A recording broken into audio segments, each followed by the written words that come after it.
Hello my dear students, my name is Saiful Nasba. Welcome to my अर्थसाई channel. Students, आज के हम वीडियो में क्लास 8 का आपका चैप्टर नंबर 6 के क्वेश्चन आंसर करने वाले हैं। प्रीवियस वीडियोस में हमने आपके चैप्टर की एक्सप्लेनेशन की थी और उसका रिवीजन भी कर लिया था। तो चलिए स्टार्ट करते हैं आपके कॉम्प्रिहेंशन चेक, और आपके जो टेक्स्ट बुक क्वेश्चन आंसर दिए गए हैं वो भी हम इसी वीडियो में कंप्लीट कर लेंगे। तो चलिए, आपका फर्स्ट क्वेश्चन है, In what way is the forest pool different from the one which Ranji knew in the Rajputana desert? अब बच्चों, जो राजपुताना डेजर्ट था और ये जो फॉरेस्ट पूल था, ये एक दूसरे से कैसे डिफरेंट थे? क्योंकि देखो बच्चों, ये जो रंजी था ये राजपुताना डेजर्ट में रहा करता था पहले, और यहाँ पर भी एक पूल था जो कि बहुत मडी पूल था, ठीक है, बहुत ही गंदा पूल था। लेकिन जब ये यहाँ पर आता है, फॉरेस्ट पूल को देखता है, इतना ज़्यादा क्लीन वाटर होता है कि मतलब जो छोटे छोटे पत्थर होते हैं वो भी जो है वो दिखाई दे रहे थे पानी में से। तो इसीलिए जो है वो ये जो फॉरेस्ट पूल था वो बहुत ही क्लीन था, और जो ये राजपुताना डेजर्ट में जो पूल था वो बहुत ही ज़्यादा मडी वाटर था, और औरतें वहाँ पर कपड़े भी धोती थी और बुफेलोज भी वहाँ पे नहाती थी, तो बहुत चिपचिपा वहाँ का पानी था। तो ये दोनों में डिफरेंस था। तो इसका आंसर देखते हैं कि in the Rajputana desert, the pools were sticky and muddy, where women washed clothes or buffaloes were lowered, but forest pool was clean and cold and inviting, यानी बहुत ज़्यादा अट्रैक्टिव था। So Ranjit leaped into the waters for swimming, यानी leapt यानी वो jump कर जाता है पानी के अंदर, और स्टिक यानी बहुत चिपचिपा पानी था वो राजपुताना डेजर्ट का, ठीक है। सेकेंड है आपका, द अदर बॉय आज Ranji to explain himself, what did he expect Ranji to say. अब जो ये रंजी होता है, ठीक है, और ये जो सूरज होता है, सूरज कौन होता है? जो पहलवान अपने आप को बताता है, और ये जो होता है फाइटर, ये जो रंजी होता है जो अपने आप को फाइटर बताता है, और ये जो सूरज होता है जो अपने आप को वॉरियर बताता है। तो जो ये सूरज होता है ये बोलता है इससे कि यहाँ तुम क्या कर रहे हो, यानी तुम इस पूल के पास क्या कर रहे हो। ये बहुत ज़्यादा गुस्से में ये कहता है सूरज रंजी से। तो ये क्या एक्सपेक्ट करता है कि रंजी इससे सॉरी बोलेगा, ठीक है। तो आंसर होता है कि the other boy Suraj expected Ranji to say sorry, यानी रंजी जो है उससे सॉरी बोलेगा और वहाँ से पूल से चला जाएगा, बट रंजी ऐसा नहीं करता है। What he in your opinion right or wrong to ask this question. अब जो ये सूरज होता है वो जब इससे बोलता है, ये क्वेश्चन करता है कि तुम मेरे यहाँ पर इस पुल पर क्या कर रहे हो, तो ये क्वेश्चन सही होता है आपके ओपिनियन से या नहीं। अब बच्चों देखो, ये जो क्वेश्चन होता है जो सूरज पूछता है रंजी से कि तुम यहाँ पर क्या कर रहे हो इस पूल में, ये सिर्फ मेरा पूल है और मैंने तुम्हें यहाँ पर नहीं बुलाया है। तो ये बहुत ही बेकार क्वेश्चन था, क्योंकि ये तो प्राइवेट उसकी प्रॉपर्टी थोड़ी थी, ये तो पब्लिक प्रॉपर्टी थी, पूल तो कोई भी यूज़ कर सकता है। तो ये क्वेश्चन उसका बिल्कुल गलत था। तो आंसर है इसका, Suraj was a bully, he was wrong to prevent Ranji from using the pool was common property, ठीक है।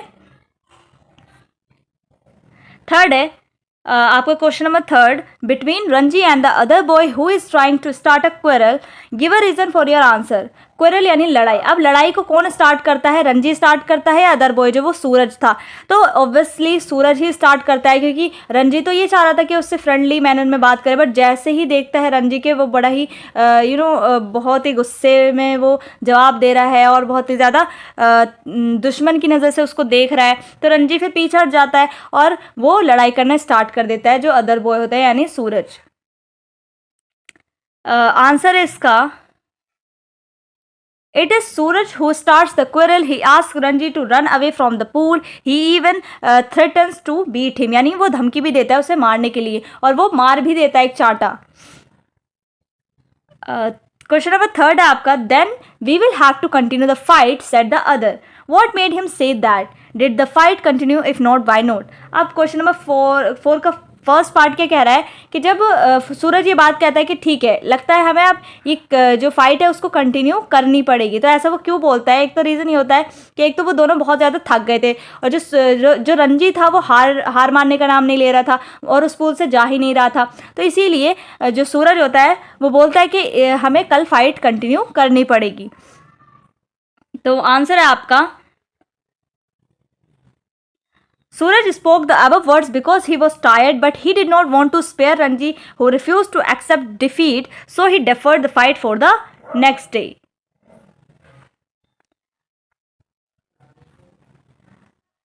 क्वेश्चन नंबर 4 का सेकेंड पार्ट है, did the fight continue? If not, why not. अब जब वो अगले दिन आते हैं सूरज और रंजी पूल के पास लड़ाई करने के लिए दोबारा, तो क्या फाइट कंटिन्यू होती है या फिर नहीं, और अगर नहीं होती है फाइट कंटिन्यू तो क्यों नहीं होती है। तो हमें पता है कि जब वो दूसरे दिन जाते हैं तो फाइट कंटिन्यू नहीं होती है। क्यों नहीं होती है कि जब रंजी जब सूरज उसको चैलेंज कर रहा था दूसरी तरफ से पूल के, तो रंजी क्या करता है, उस चैलेंजेस को एक्सेप्ट करता है। और वो चैलेंजेस क्या होता है, सूरज बोलता है कि तुम इस पूल को क्रॉस करके आओ, मुझे लगता है कि तुम्हें जो है वो स्विमिंग करनी नहीं आती है। तो रंजी भी अपना कमाल दिखा देता है। रंजी जो है वो बड़ी अच्छी डाइव करता है, इतनी अच्छी डाइव करता है, नाइफ की तरह ऐसे डाइव करता है कि मतलब बिल्कुल पानी नहीं छोड़ता। तो इसको देखकर बहुत ही अमेजमेंट हो जाता है कौन, जो सूरज होता है, ठीक है। तो एक दूसरे की स्किल्स को देखकर वो बड़ा ही जो है एक दूसरे से इम्प्रेस हो जाता है और दोनों एक दूसरे के दोस्त बन जाता है। और जो सूरज होता है वो बोलता है रंजी से कि मैं तुम्हें जो है, क्योंकि रंजी बहुत ही पतला होता है, इसलिए सूरज बोलता है कि ठीक है मैं तुम्हें पहलवान बनाऊंगा खिला पिला कर अच्छे से, और तुम मुझे क्या करो, डाइव करना सिखा दो और अंडर वाटर स्विम करना सिखा दो। तो दोनों में एक एग्रीमेंट हो जाता है कि ठीक है मैं तुम्हें ये सिखाऊंगा और तुम मुझे ये सिखाओ। तो दोनों एक दूसरे के लिए एग्री हो जाते हैं और दोनों एक दूसरे के दोस्त बन जाते हैं। तो इसीलिए कंटिन्यू नहीं होती है fight. No, the fight didn't continue the next day. Both Suraj and Ranji needed each other's help, so they compromised. Suraj asked Ranji to teach him to dive and swim underwater, while Ranji agreed to become a wrestler with the help of Suraj. तो दोनों एक दूसरे की help करते हैं, एक उसको wrestler बनाने की बात करता है और दूसरा उसको स्विमिंग सिखाता है। तो इस तरीके से दोनों दोस्त बन जाते हैं, ठीक है। ये वाला तो हमारा पोर्शन खत्म हो जाता है। नेक्स्ट हमारा कॉम्प्रिहेंशन चेक है, question number 1, what is it that Ranji finds difficult to explain at home. अब जब रंजी अपने घर जाता है तो क्या उसको डिफ़िकल्ट होता है अपने घर जाने में और एक्सप्लेन करने में, उसे डिफ़िकल्ट होता है जो भी उसके कट मार्क्स लगे थे, क्योंकि भाई पिट विट के गया था घर बहुत रंजी, तो उसके निशान तो लगे होंगे। तो ऑब्वियसली बात है कि जो उसके कट्स वगैरह लगे थे तो उसको एक्सप्लेन नहीं कर पा रहा था वो अपनी मदर को, तो उसके लिए डिफ़िकल्ट हो रहा था। तो आंसर है हमारा, Ranji had several cuts and bruises on his face and arms. He finds it difficult to explain in the injuries at home. Explain the injuries at home. तो यानी रंजी की बहुत ज़्यादा कट्स वगैरह, ब्रूसेस यानी उसके नीले निशान पड़ गए थे फेस पर, आर्म्स पर, इसीलिए उसे घर जाके डिफ़िकल्ट हो रहा था एक्सप्लेन करना कि भाई अब क्या बताऊँ घर जाके कि क्या मुझे चोट लगी, क्यों लगी ये चोट। तो फिर भी वो छुपा नहीं पाया था। क्वेश्चन नंबर 2 है, Ranji sees his adversary in the bazaar, what does he wish to do. अब जब रंजी अपने दुश्मन को बाजार में देखता है तो वो क्या करता है, ठीक है। What does he wish to do, अब उसकी क्या विश होती है, वो 2 विश हमें बतानी जो हमने बुक में पढ़ी थी कि वो क्या विश होती है जब वो अपने एडवर्सरी यानी दुश्मन को बाजार में देखता है। अब दुश्मन कौन होता है रंजी का, सूरज, ठीक है। तो पहली विश तो उसकी ये होती है कि वो जो है वो उसे इग्नोर करे, वो उसे देखे ही ना, ठीक है। और दूसरी विश उसकी होती है जो उसका ये लेमनेड बॉटल होती है जो वो पी रहा था तो उसके मुंह पे फेंक के मारे। दोनों में से वो कुछ भी नहीं करता है। लेकिन तो देखते हैं, at first Ranji felt like turning away and look the other way, यानी दूसरी तरफ वो देखने लगे, उसे इग्नोर कर दे। His second thought was to hit his enemy with the lemonade bottle, यानी अपने दुश्मन को वो लेमनेड बॉटल फेंक के मारे, ठीक है। क्वेश्चन नंबर 2 का सेकंड पार्ट है, what does he actually do and why. अब दोनों में से वो क्या करता है और क्यों करता है वो, तो दोनों में से वो कुछ भी नहीं करता है और वो क्या करता है, वो एक दूसरे को बड़े ही गुस्से से नज़रों से देखने लगते हैं, बस इतना ही करता है। Ranji decided to go back to the pool to, एक second sorry, he actually stand his ground and only scouts at Suraj, यानी घूर घूर के एक दूसरे को बस देख रहे थे वो।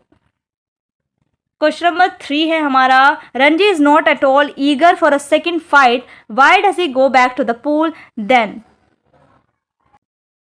अब रंजी जो था वो इतना ज़्यादा थक गया था कि दूसरी फाइट वो नहीं करना चाहता था, पर फिर भी वो क्यों गया पूल के पास लड़ाई करने के लिए, क्योंकि Ranji decide to go back to the pool to again self respect, अपनी सेल्फ रिस्पेक्ट को बचाने के लिए कि भैया नहीं जाऊंगा तो समझेगा कि ये तो बड़ा डरपोक है, तो बस इसीलिए गया था वो। If he surrenders now he will be beaten for all time, यानी अगर मैंने अब सरेंडर कर दिया, हार मानेंगे, तो वो हमेशा मुझे पीटता रहेगा। क्वेश्चन नंबर 4 है, who was the better swimmer. How do you know it, अब बेटर स्विमर कौन था, यानी स्विमिंग करनी किसको आती थी और हमें कैसे पता चला। तो बेटर स्विमिंग करनी तो भैया रंजी को ही आती थी, क्योंकि उसने किस तरीके से डाइव करी और अंडर वाटर स्विमिंग करी, ठीक है। तो Ranji was decided the better swimmer, he know it when he swims across the pool as his opponent says he dived for long into the water. जिस तरीके से उसने डाइव करी और वो अंडर वाटर वो गया और सूरज के पीछे से निकल के आया, तो इससे पता चलता है कि जो रंजी को बहुत अच्छी स्विमिंग आती थी। Question number 5, what surprises the warrior. तो जो उसका दुश्मन था सूरज, तो वो उसे देख के अमेजमेंट क्यों हो गया, एकदम सरप्राइज क्यों हो गया, क्योंकि रंजी ने इतनी अच्छी डाइव मारी थी और अंडर वाटर स्विमिंग करी थी कि वो देख के सरप्राइज हो गया था। रंजी वॉज डिसाइड, एक सेकेंड, क्वेश्चन नंबर 5 का आंसर है हमारा, Ranji executes another perfect dive swimming under water, he circle Suraj and comes upon him from behind the warrior Suraj is surprise to see Ranji's skill, यानी उसके स्किल को देखकर रंजी की वो सरप्राइज हो गया, अमेजमेंट हो गया एकदम। क्वेश्चन नंबर 6 है, now that they are at the pool why don't they continue the fight, यानी वो पूल के पास थे भी दोनों, लेकिन वो फाइट को कंटिन्यू क्यों नहीं कर रहे थे, क्योंकि हमें पता है at the pool the two contestants forgot the continue the fight, यानी दोनों भूल ही गए फाइट के बारे में। Their interest is shift to swimming and swinging यानी डाइविंग, यानी जो सूरज है वो उसका सारा ध्यान कहाँ पर चला गया, जो रंजी की डाइव वगैरह है, अंडर वाटर स्विमिंग है, वो उस पर उसका सारा ध्यान चला गया और दोनों बस एक दूसरे के अब बातों में लग गई कि मतलब तुम मुझे अब यही सिखाओगे और मैं तुम्हें पहलवान बनाऊंगा, तो इसीलिए उनकी फाइट जो है वो कंटिन्यू नहीं होती है। क्वेश्चन नंबर 7 है हमारा, Ranji's superiority over the other boys obvious in the following. अब रंजीज की सुपीरियोरिटी बतानी हमें कि रंजी जो है वो सूरज से किन चीज़ों में आगे था। तो फिजिकल स्ट्रेंथ में, गुड डाइविंग में, his being a fighter, sense of humour, swimming under water, making a good point, willingness to help. तो देखते हैं कौन कौन से पॉइंट जो है वो रंजी के लिए जाते हैं। 7 है गुड डाइविंग, यानी गुड डाइविंग किसको करनी आती थी, रंजी को, और स्विमिंग अंडर वाटर ये भी रंजी को आता था, और विलिंगनेस टू हेल्प यानी हेल्प करने की इच्छा किस में थी, रंजी में, क्योंकि उसने एकदम से ही बोल दिया था कि ठीक है मैं तुम्हें डाइव करना भी सिखा दूंगा और अंडर वाटर स्विम करना भी सिखा दूंगा और मैं तुम्हें रोज़ ये चीज़ सिखाने के लिए आ जाया करूंगा, तो इसलिए उसमें हेल्प करने की इच्छा थी।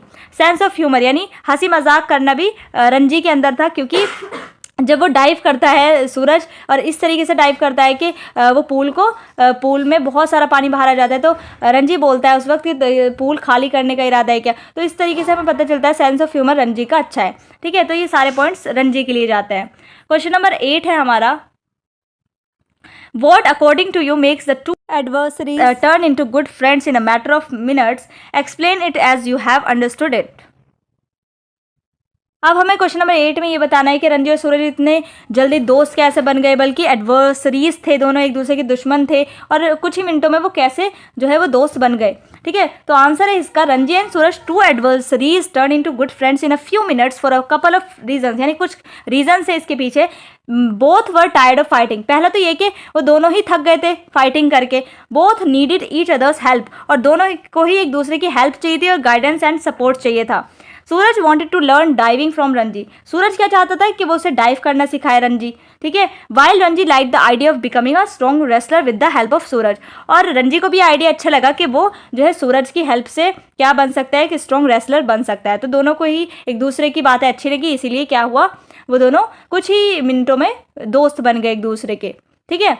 अब चलते हैं बच्चों एक्सरसाइज पेज नंबर 54 पर। क्वेश्चन नंबर 1 है, is fighting the only way of resolving differences of opinion, what else can be done to reach a mutually acceptable settlement, यानी अगर रिजॉल्विंग डिफरेंसेस को हमें रिजॉल्व करना है, यानी किसी का ओपिनियन कुछ और है, किसी का ओपिनियन कुछ और है, तो इसको रिजॉल्व करने के लिए क्या फाइट ही ज़रूरी है, फाइट करने से ही जो है हल निकलेगा, या फिर किन तरीक़ों से हम और भी सेटलमेंट मतलब किस तरीके से हम और भी इन सबको रिजॉल्व कर सकते हैं, किन तरीक़ों से हम जो है डिफरेंसेस को रिजॉल्व कर सकते हैं।